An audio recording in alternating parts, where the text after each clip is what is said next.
Trastorno 458 31 35 95. Don José. Corrientes, 15 por intereses. Facundo, siempre precios bajos. Si es en cuotas, es simple y en Peque Cuota. idavo.com. Teléfono 03774 15774 1563 7841. Curuzú, Cuatiá, Corrientes. ¡Hacemos la mudanza! ¡Fletes y mudanza! Espacio publicitario. AM970.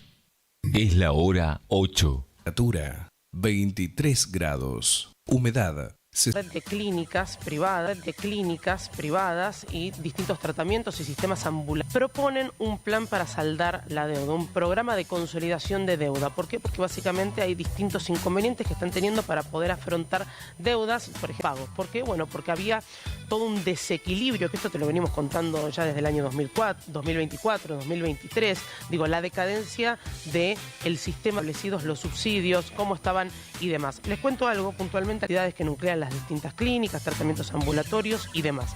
Dentro de este informe lo que hay distintos gráficos, lo que te muestra es cómo se fueron desbalanceando,